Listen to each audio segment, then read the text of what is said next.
This Abzan deck focuses on abusing the keyword abilities of its creatures in the graveyard for the purposes of triggering Kathril and enhancing existing creatures on the battlefield. Since Kathril wants creatures in the graveyard in order to splash keyword counters among creatures we control, the 99 is filled with various ways to get them into the graveyard. The goal of this build is for Kathril to strengthen already powerful creatures with additional keyword ability counters, and then utilize them in combat in order to achieve victory. Further, Kathril gets a +1/+1 counter for each keyword ability counter placed on a creature. And since Kathril can be targeted by his own Enter the Battlefield trigger and receive all of these keyword counters, our general can become a threat to eliminate opponents through lethal commander damage.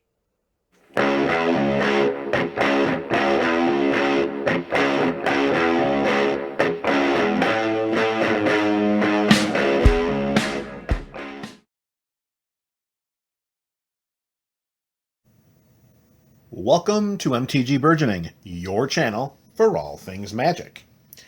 Kathril Aspect Warper is a 3/3 Nightmare Insect for 2 and Abzan colors, which is a white, a black, and a green.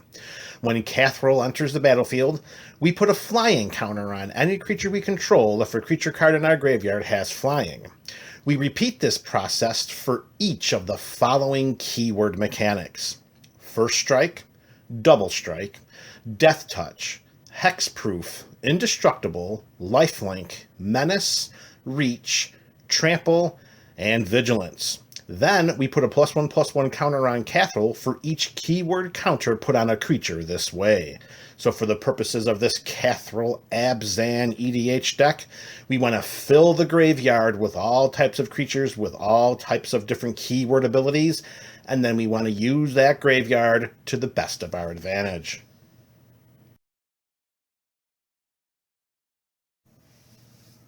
The following crop of creatures have been selected for inclusion in the 99 based upon their keyword abilities. Let's begin with Null Priest of Oblivion, CMC of 2, we got 1 and a black for a 2/1 vampire. It also can be kicked for 3 and a black. This has Menace and Lifelink, a 2/1 Menace and Lifelink for the investment of 2 mana.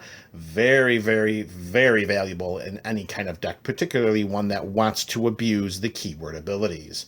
When Null Priest of Oblivion enters the battlefield, if it was kicked, we return target creature card from our graveyard to the battlefield.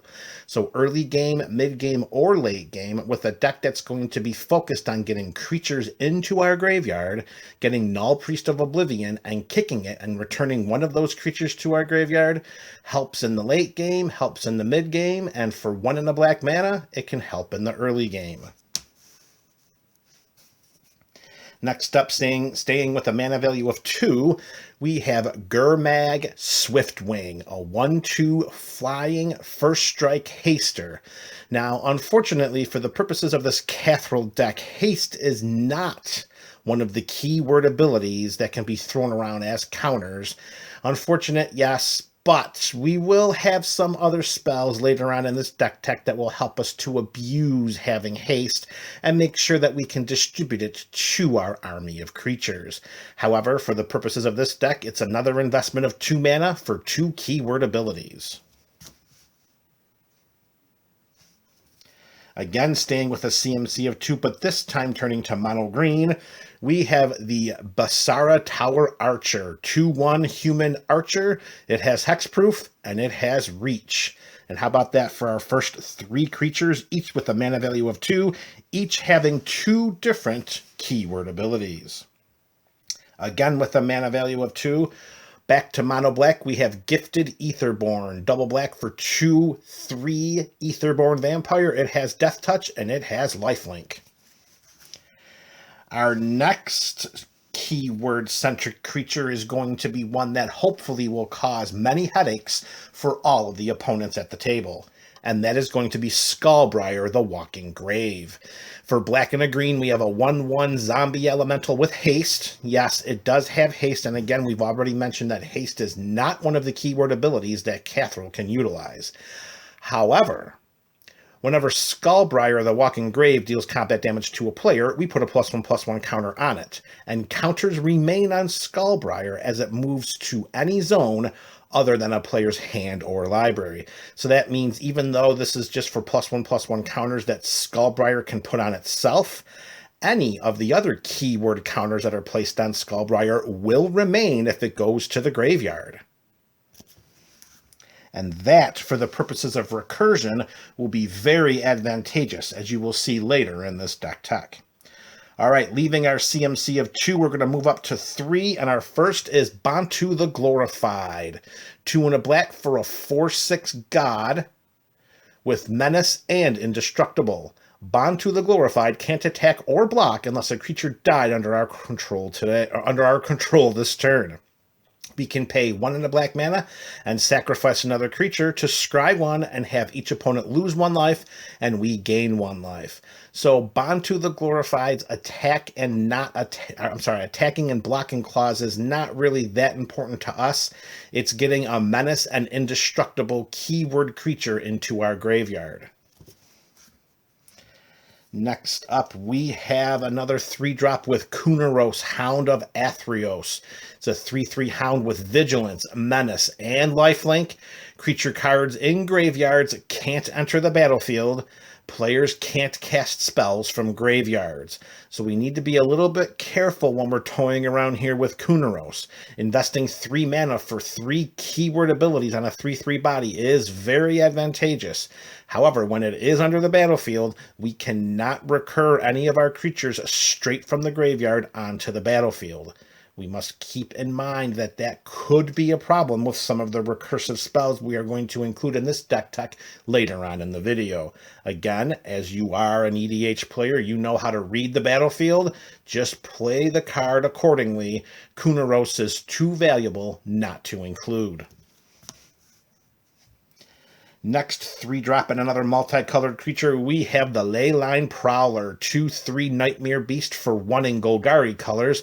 It adds the keywords of Death Touch and Lifelink, and if we get it onto the battlefield, we can tap it for 1 mana of any color.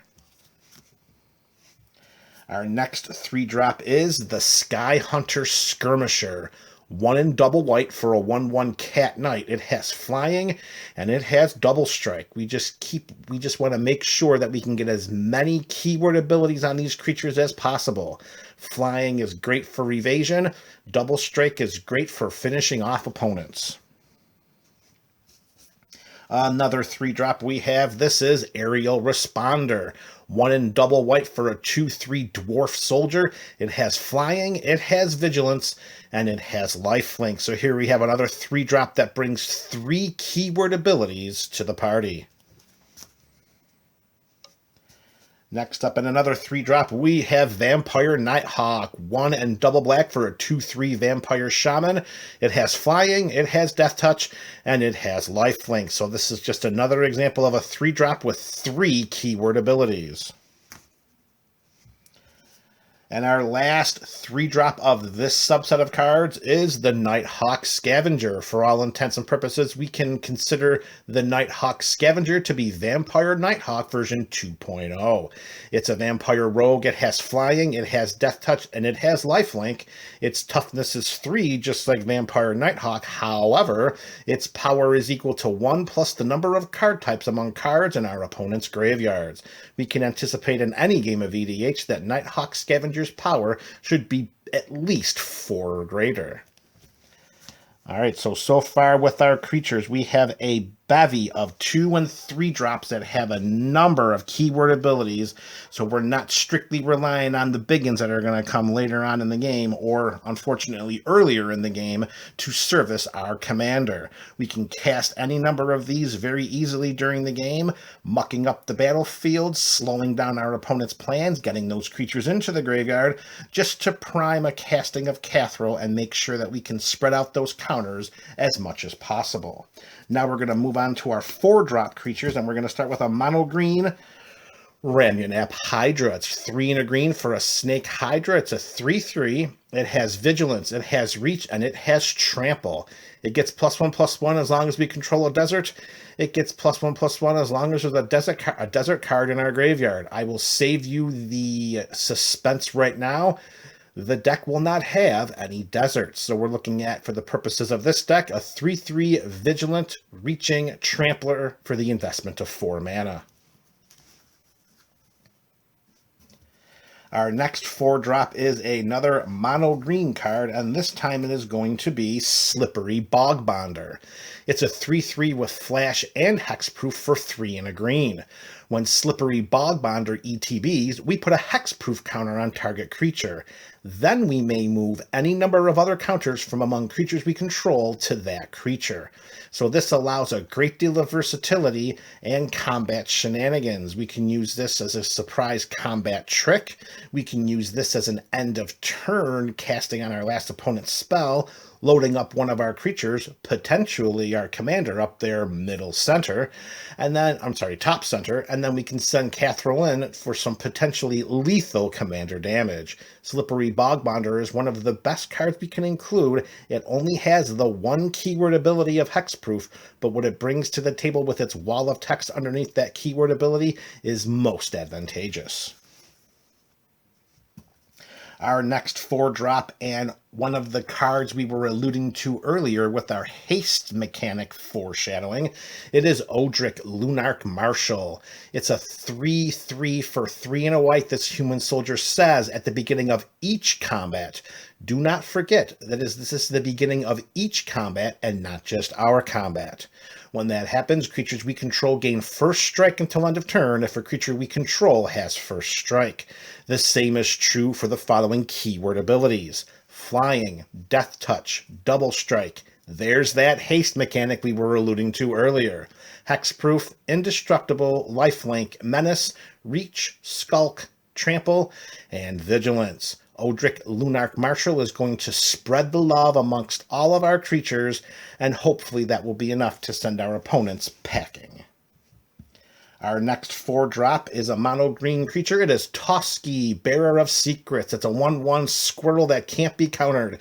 It has Indestructible. It attacks each combat if able, and whenever a creature we control deals combat damage to a player, we get to draw a card. Indestructible is a keyword ability we should not overlook, particularly if we can slap it onto our commander and send it into combat, hopefully with the purposes of dealing lethal commander damage to our opponents. There will be, as you see later on in this video, there will be a small Voltron package included for the purposes of sending Kathril at our opponents. Another 4-drop and our first multicolored 4-drop of this subset of cards. It is Tayam, Luminous Enigma. It's a 3/3 Nightmare Beast for 1 and Abzan colors. Each other creature we control enters the battlefield with an additional vigilance counter on it. So if we can get Tayam onto the battlefield, every creature that enters after that point is coming in with vigilance. And more importantly, it is a vigilance counter. We can pay 3 colorless mana, and let me say that again. We can pay 3 mana, and we can remove 3 counters from among creatures we control to put the top 3 cards of our library into our graveyard. Then we may return a permanent card with converted mana cost 3 or less from our graveyard to the battlefield. And as you have already seen, we have a number of CMC 3 or less creatures that we've included in this deck, not to mention any of the lands that we could fish out of our graveyard and put back onto the battlefield. This is a deck that's going to put lots of cards into our graveyard, and having a way in which to recur them, the creatures, the other permanents, or our lands, is most advantageous. Our next 4-drop is a mono white creature, and it is Luminous Broodmoth. It's a 3/4 flying insect for 2 and 2 white mana. Whenever a creature we control without flying dies, we return it to the battlefield under its owner's control with a flying counter. If you have ever encountered Luminous Broodmoth in a game of EDH, you know the lasting power it can have on the battlefield. Being able to have creatures return right from the graveyard after they've been destroyed if they didn't have flying, and slapping a flying counter on them, If Luminous Broodmoth is not interacted with or removed from the game, it's only a matter of time until all of those flying creatures overwhelm our opponents. Our next 4-drop in our last 4-drop of this subset is another mono green creature, and we have Questing Beast. It's a 4/4 beast for 2 and 2 green. It has vigilance. It has death touch. It does have haste, and as we've already said, haste will not affect Kathril in any way. However, as we've already shown, Odric can spread that haste around.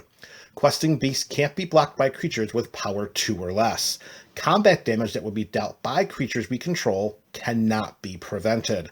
Let's not overlook those middle lines of text, particularly in a format like Commander, where so many spells and effects can prevent damage from being thrown around. Questing Beast says no.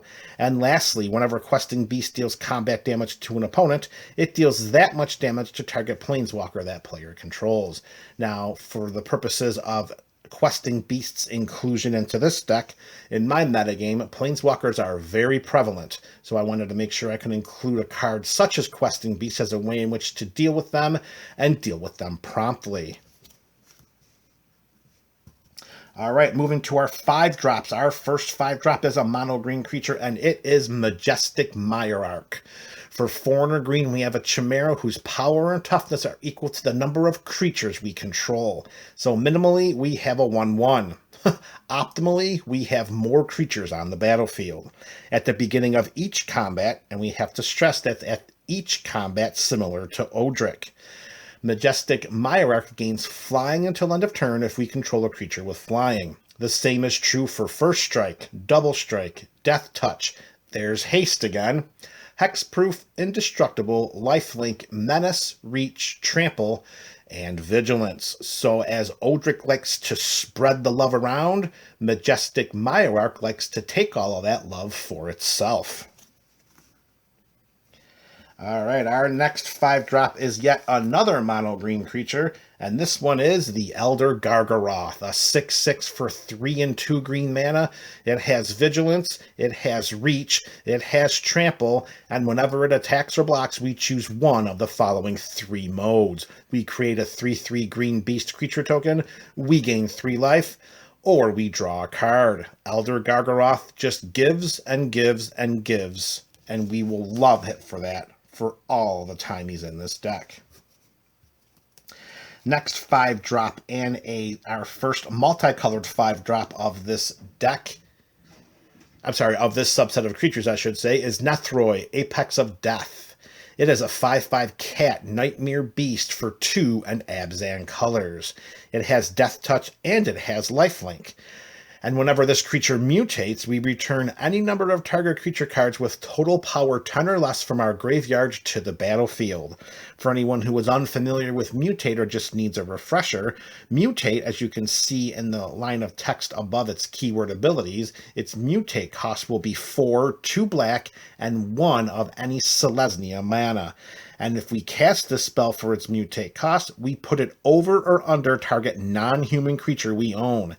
They mutate into the creature on top plus all of the abilities under it.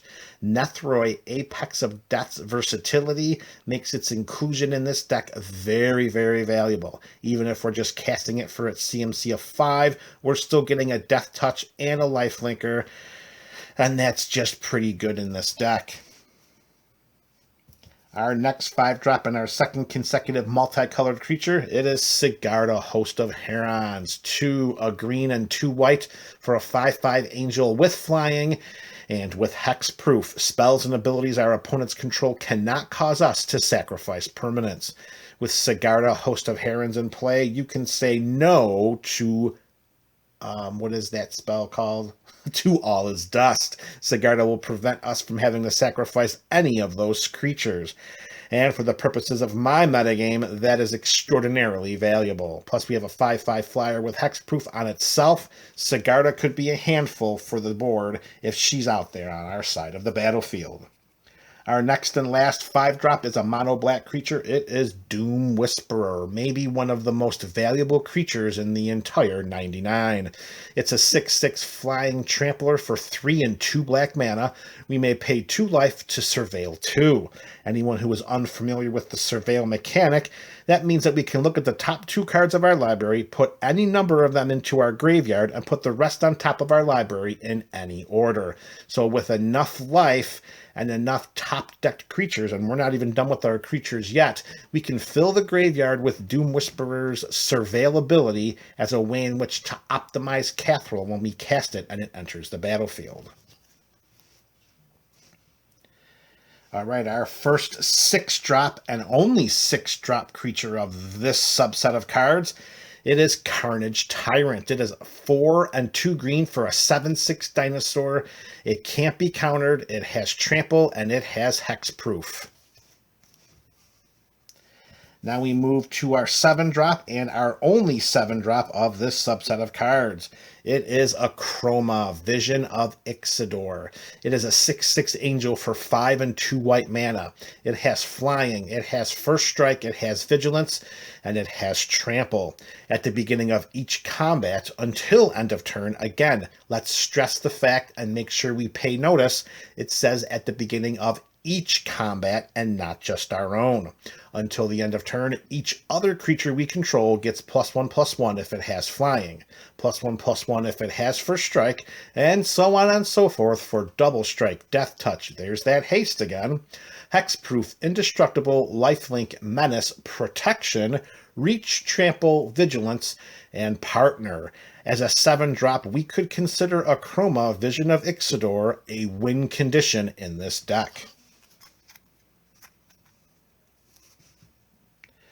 All right, we have 3 creatures left to talk about, and each one of them is an 8-drop. The first is Zetalpa, Primal Dawn. It's a 4/8 Elder Dinosaur for 6 and 2 white mana. It has flying, it has double strike, it has vigilance, it has trample, and it has indestructibility. That's 5 keywords, all of which will be triggered with Kathril. For getting creatures into our graveyard, target number 1 each and every day, each and every game, each and every time should be Zetalpa. Next up, 5 and triple white, we have a Chroma, Angel of Wrath. It's a 6/6 angel. It has flying, it has first strike, it has trample, haste, and it does have protection from black and protection from red. So Chroma's bringing a lot of keyword abilities, and is also one of the creatures we don't want. Let me try that again. It's also one of the creatures we target to get into our graveyard. But you know what? For all of the abilities it brings to the table, we might want to have her out on the battlefield as well. And plus, even though it doesn't say it, because this card predates the creation of the vigilance keyword mechanic, attacking doesn't cause a Chroma Angel of Wrath to tap. So we have a flying, first strike, trample, haste, vigilance, protection from black, and protection from red. And our last creature in this part of the video, our last keyword creature, is another mono white creature, 8-drop for 5 and 3 white. We have Avacyn, Angel of Hope, an 8/8 angel with flying, vigilance, and indestructible. When she's on the battlefield, other permanents we control also have indestructible. So as much as it may pain to have Avacyn hit the graveyard, having those keyword abilities available for when Kathril ETBs may be just as valuable as having her out on the battlefield.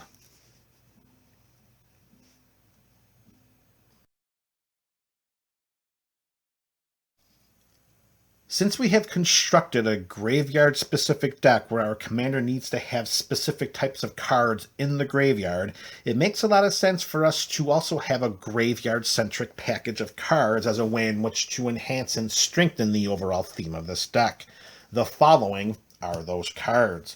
The first is the Ozolith. It costs 1 mana. It's an artifact, and whenever a creature we control leaves the battlefield, for the purposes of this deck, we're going to consider this being whenever another one of our creatures dies.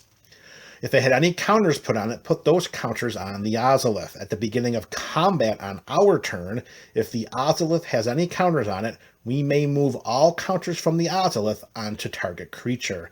With all of the counters that we're going to be throwing around in this deck, and we're not just talking +1/+1 counters out there, having the Ozolith in play could be one of the most valuable cards in the 99. Next up, we have Entomb. Instant speed, 1 black mana. Search our library for a card and put that card into our graveyard. Then we shuffle our library. As we mentioned earlier when we were talking about the creatures with keyword abilities, target number 1 should probably be Zetalpa.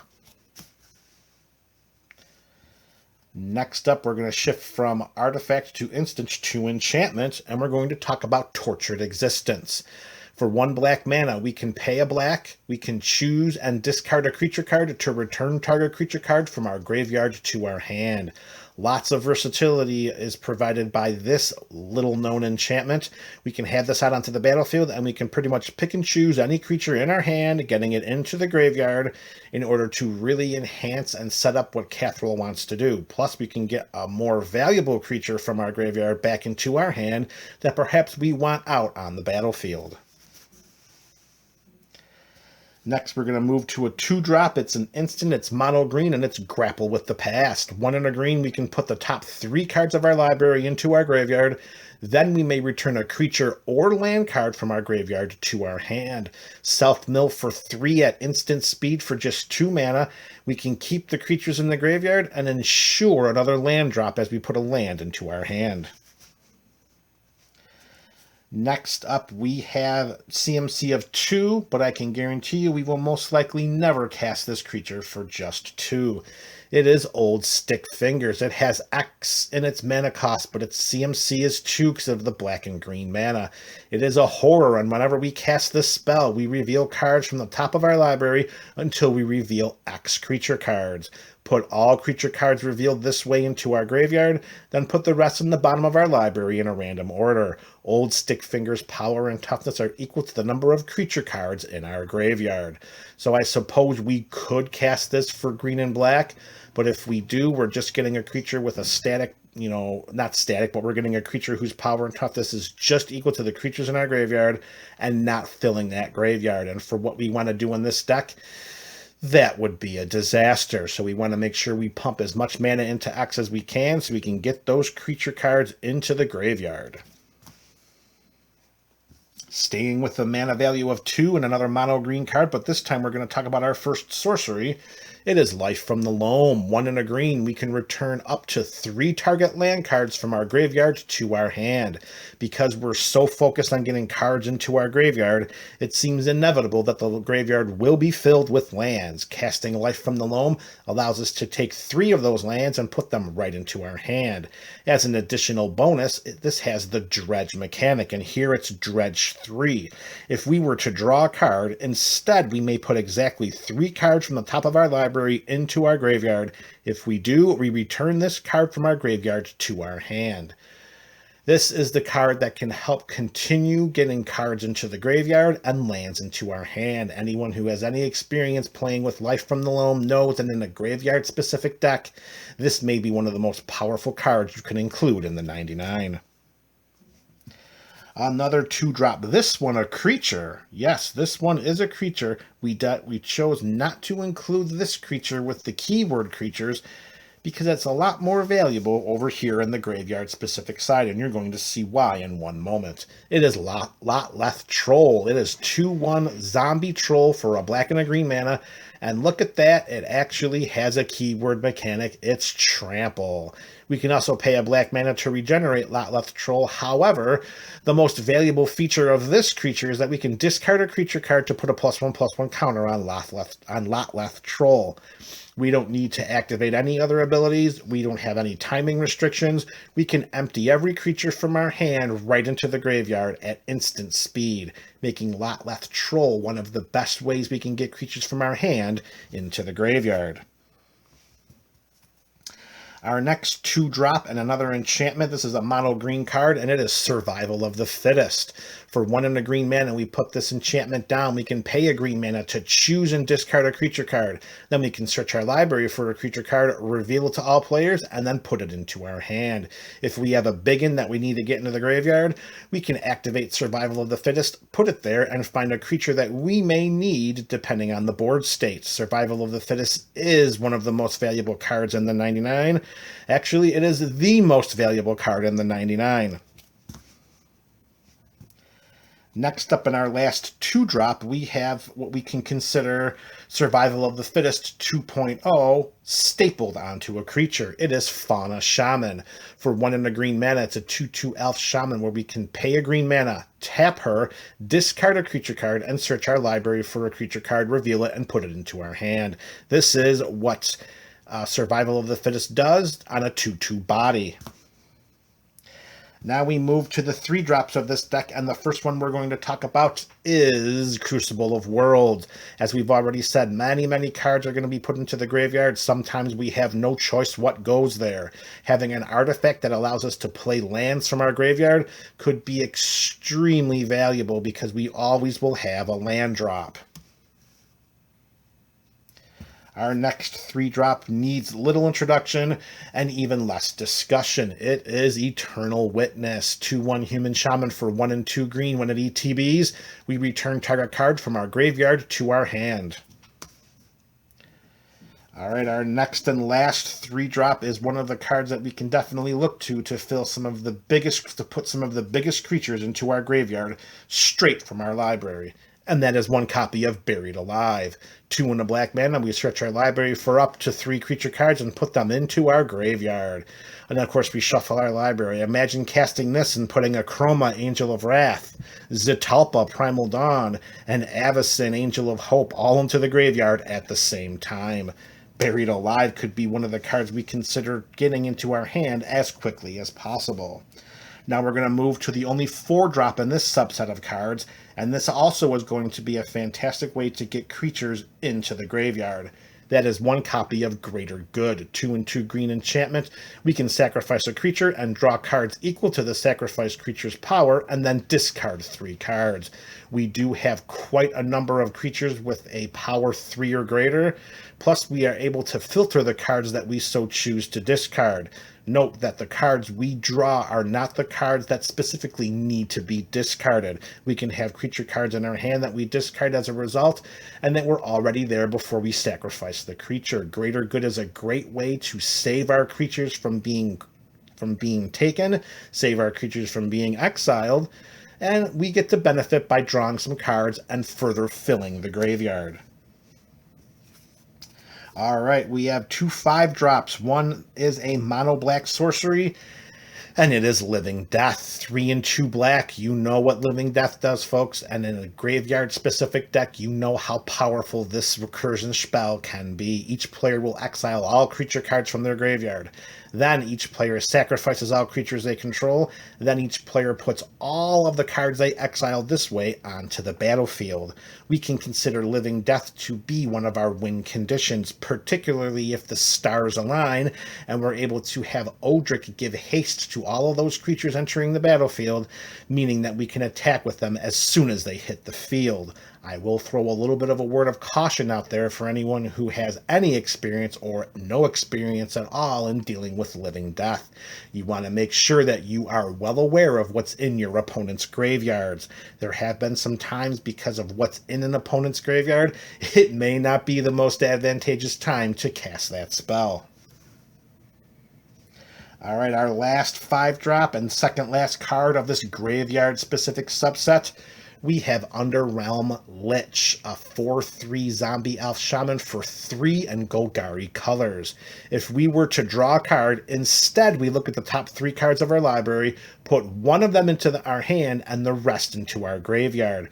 So what we're pretty much doing is we're grabbing the top 3 cards of our library, picking the one that we want, putting it into our hand, and then putting the other 2 into the graveyard. So this is another great way to filter the cards from the top of our deck and make sure we're putting the creatures into the graveyard that we want to see.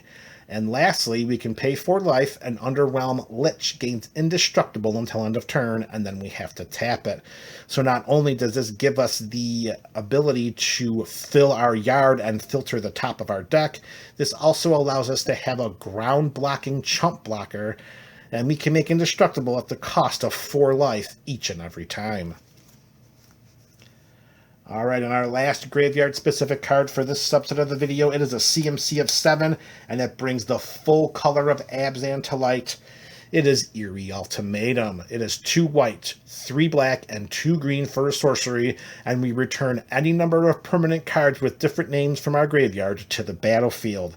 This is a much more valuable version of Living Death, particularly for this deck, because as you will see as we near the conclusion of this deck tech, this deck is a true singleton deck. There are no cards, not even the basic lands, that are duplicates of each other. All 99 cards are 99 independently named cards. So anytime we cast Eerie Ultimatum, what we're really saying is return every permanent from your graveyard to the battlefield.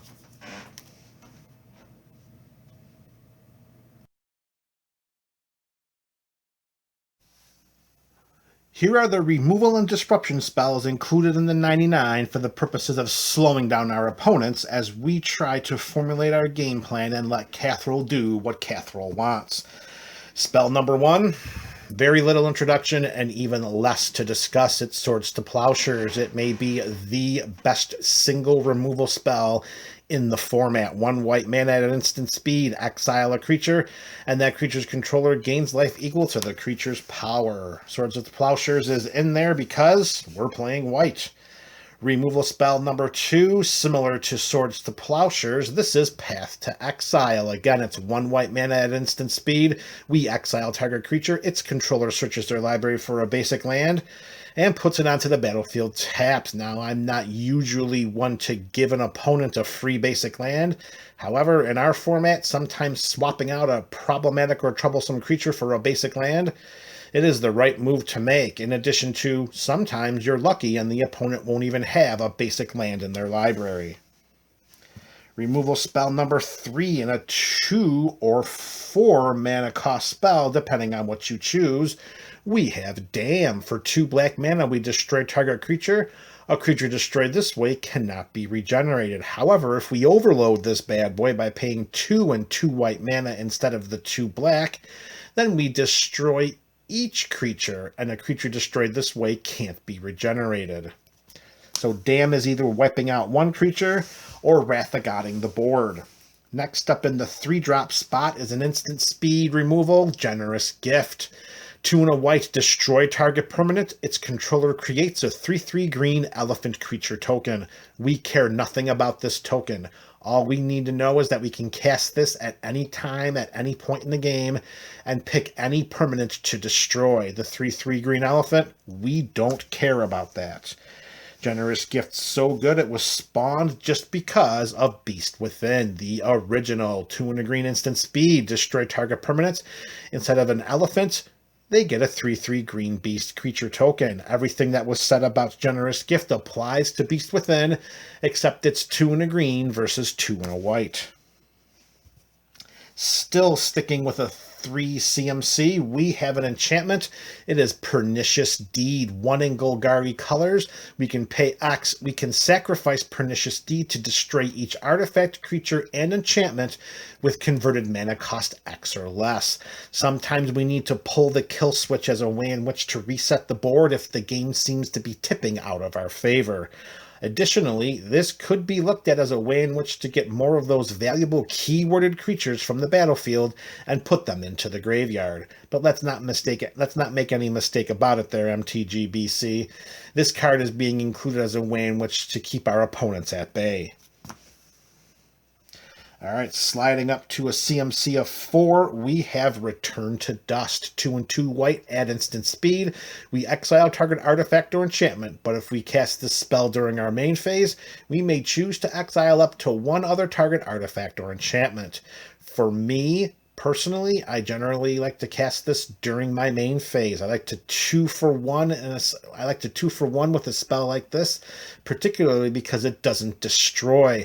It's so easy in Commander to recur cards from the graveyard. Exiling, not so much. All right, sliding up to a CMC of 6, we have our last 2 removal and disruption spells. The first is Austere Command. It is a sorcery for 4 and 2 white mana. It provides 4 modes, and we pick 2 of them. We destroy all artifacts. We destroy all enchantments. We destroy all creatures with converted mana cost 3 or less, or we destroy all creatures with converted mana cost 4 or greater. Of course, this is a battlefield and game state modal decision. Choose what's best for you.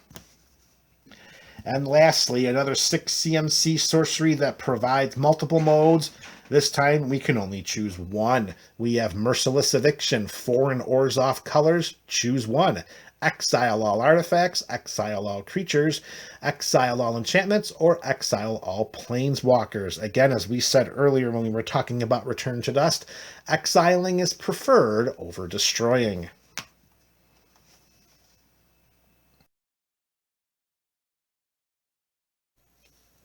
The following list of spells did not seem to fit appropriately in any of the previously discussed subset of cards, so here we're just going to slap the Miscellaneous title on them and talk about them here. As we mentioned earlier during this deck tech video, there is a very small Voltron package included as a way in which to quote-unquote equip Kathril with the means to act as a Voltron commander, particularly if it comes down onto the battlefield and gets so many nice +1/+1 counters and such. We want to make sure that we can send it into combat immediately for the purposes of striking a lethal blow to one of our opponents with commander damage. Being able to do that, we have Swiftfoot Boots. It's an equipment, costs 2 to cast and 1 to equip, gives the equipped creature hexproof and haste. So Kathril can come down as a massive +1/+1 enhanced commander and hopefully swing in unimpeded or with some additional evasion and knock out an opponent with some lethal commander damage. Another equipment that will allow Kathril to do the same thing, that will be Lightning Greaves, another CMC of 2. However, the equip cost is 0, and this gives Kathril haste, and it also gives him Shroud. All right, so stepping away from the small Voltron package that we just talked about, that was it. Like I said, it was small. Now we're going to talk about a couple of cards that we can consider to be additional win conditions, one of which is particularly and criminally undervalued by the Commander community. I'm hoping that at some point in time, this card will get the recognition and love that it deserves. That is Akroma's Will. It is an instant for 3 and a white mana, and we can choose one of the following modes, but if we control Kathril as the time we cast the spell, we may choose both. Creatures we control gain Flying, Vigilance, and Double Strike until end of turn, or creatures we control gain Lifelink, Indestructible, and Protection from all colors until end of turn. So with Kathril on the battlefield, and any number of other creatures we hopefully control, we can cast Akroma's Will and give all creatures we control Flying, Vigilance, Double Strike, Lifelink, Indestructible, and Protection from all colors. That wins the game, or at least it should, in every scenario possible. Akroma's Will is one of the best instant speed end-of-game cards in our format. Last Miscellaneous spell we're going to talk about here, it is an enchantment. It is mono white, it's 2 and 2 white, and it's called Concerted Effort. At the beginning of each player's upkeep, please pay attention to that text. It's not just our upkeep, it's each player's upkeep. All creatures we control gain Flying until end of turn if a creature we control has Flying. The same is true for the following keyword abilities: Fear, First Strike, Double Strike, Landwalk, Protection, Trample, and Vigilance. For the purposes of this deck, however, we most likely should eliminate Fear and Landwalk, as neither of those 2 abilities show up here in the 99. However, to have Concerted Effort in play, knowing that we are specializing a deck that is just built with keyword creatures that have First Strike, Double Strike, protection, trample, and vigilance. We can look at concerted effort as a way in which to keep our opponents at bay from attacking us. And additionally, we can look at it for its offensive capabilities and really champion it as one of our alternate win conditions in this deck.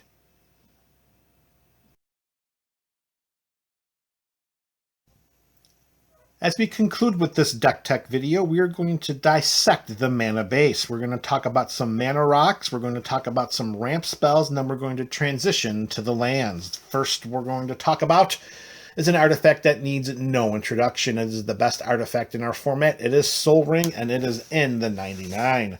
Another one of the artifacts that we could potentially consider being one of the best in the format, that is Arcane Signet. It's going to come in for a mana cost of 2. We're going to tap it for a white, a black, or a green mana. Shifting away from our mana rocks, we're going to talk about some ramp spells, the first of which being Farseek. We're going to pay 1 of the green mana at sorcery speed to search our library for a plains, island, swamp, or mountain card and put that onto the battlefield tapped. Then we shuffle our library. This will help us to fix our mana because we are running 3 colors. And if we've got Farseek, we might as well play 3 visits. Same CMC, same casting speed, except we search our library for a forest card instead of one of the other 4. And lastly, this is one of the creatures that could have been included in the subset of the video when we were talking about creatures with keyword mechanics, but because of its additional mana abilities, we decided to leave it here. And that is Feyburrow Elder. It is a 0/0 Tree Folk Druid for 1 in Selesnya colors. It has Vigilance, so there's our 1 keyword ability. It gets +1/+1 for each color among permanents we control. So the floor of this card is a 2/2, and the ceiling is a 3/3. However, whenever we tap Feyburrow Elder, we can add we can add 1 mana of each color from among permanents we control. So with Feyburrow in play, we can tap this for 2 mana, or we can tap this for 3 mana. This is either giving us a green and a white mana, or it's going to give us a green, white, and black mana. This will help us to ramp out anything we need, and in a pinch, it gives a vigilance counter to our creatures if it's in the graveyard. All right, and now we're going to talk about the lands and bring this deck tech to a close. As mentioned earlier during this deck tech, this is a true singleton deck, so no 2 cards are going to have the same name. So let's start whipping through our lands. Right now we have a basic plains, a basic swamp, and a basic forest. That's it. No thrills, no chills. We also have a basic snow-covered plains, a basic snow-covered swamp, and a basic snow-covered forest. So we do have 6 basic lands included in the deck. However, they're not the same name. That will be much more important as we move further along with discussing the lands in this deck. Next up, we're going to play, of course, with the best land in the format, 1 copy of Command Tower. That's going in because we can't put 40. All right, next card we're going to include. It's a little bit of a risk because we never know exactly who's going to be sitting across from us at the commander table, but we are going to include a copy of Exotic Orchard. Black and green are inordinately popular in the format, white not so much, so I think as a baseline we can consider Exotic Orchard to give us a black or a green mana. And if we're lucky, maybe we're sitting across from somebody who's playing a 5-color deck. And if that's the case, then it should not be difficult for this to become Command Tower 2.0. All right, next up, we are going to whip through some more. We have a full onslaught of our pathways. We've got the Bright Climb, we've got the Branch Loft, and we've got the Dark Boar. So we can't necessarily pick and choose what we want to generate the mana. We have to make that decision as it comes into play. However, it is going to help us fix our mana early in the game, and later it's going to help us to strengthen it. So all 3 pathways possible are going into this deck. Additionally, we are going to include all 3 Horizon lands. We have Horizon Canopy, which gives us our Selesnya colors. We have the Nurturing Peatland, which gives us our Golgari colors. And we have the Silent Clearing, which gives us our Orzhov colors. We can tap to pay 1 life to add 1 of the mana of colors we need, or we can pay 1 mana, tap, sacrifice 1 of these lands to draw a card. If you remember from earlier in this deck tech, we are playing with many ways to get lands back from the graveyard, either into our hand or back onto the battlefield. Of course, you know that we're talking about that special artifact with the CMC of 3. You know which one it is, and so do I. Having every single Horizon land available allows us to really take advantage of drawing the cards and getting the lands back into play. Each one of the Horizon lands possible, they're in the 99. Next, we're going to play with each possible shock land. We've got the Temple Garden, the Overgrown Tomb, and the Godless Shrine. They are going to come down into play tapped unless we pay 2 life, and if we do, they're going to come into play untapped. They're going to help us to smooth out our mana and make sure that we can cast the spells we need in order to win the game. You're noticing quite a trend here, I'm hoping, so far, with trying to get as many different named lands. We're foreshadowing to something near the conclusion of this deck tech. Next, we're going to play with all possible check lands. We have the Sun Petal Grove, we have the Isolated Chapel, and we have the Woodland Cemetery. Each will come into play tapped unless we control a forest or plains for the Sun Petal Grove, a plains or a swamp for the Isolated Chapel, or a swamp and a forest for the Woodland Cemetery. All right, next up, we are going to play with the full amount possible of the fan lands. We have the Vault of Champions, we have the Undergrowth Stadium, and we have the Bountiful Promenade. These are going to come into play untapped as long as we control 2 or more opponents. That should not be a problem, as generally we're sitting down at the commander table with at least 3 opponents staring at us like we did something. Okay, now we're going to talk about a way in which to make sure that we can fix the lands and fix the mana in this deck as best we can, because we are running 3 colors. So here come the fetch lands. We're going to include a Verdant Catacombs, and we're going to include a Marsh Flats. This is going to allow us to search our library for a Plains or a Swamp card if it's the Marsh Flats, or a Swamp or a Forest card if it's the Verdant Catacombs. So we can seek out those fetch lands, we can seek out any of our basics, all for the cost of just 1 life. 2 fetch lands going in.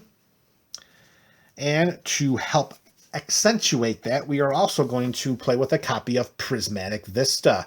This is not going to allow us to seek out any of our shock lands. However, we can look for any basic land that's in our deck, so it doesn't necessarily mean it has to be a plains, or it has to be a swamp, or it has to be a forest. Prismatic Vista lets us pay 1 life and sacrifice it to search our library for any basic land. Speaking of searching our library for any basic land, we are also going to play with a copy of Fabled Passage. We can tap and sacrifice Fabled Passage to search our library for any basic land, put it onto the battlefield tapped, and if we control 4 or more lands, we untap that land. I'll play those odds every day of the week, because even if we get Fabled Passage early in the game, it doesn't necessarily mean that it's going to cripple us if the land comes into play tapped. All right, and the next crop of lands are a bunch of non-basic lands that are going to provide us with colorless mana, but they're also being included because of some other things that they bring to the table. Almost all of them. The first one is being Temple Garden.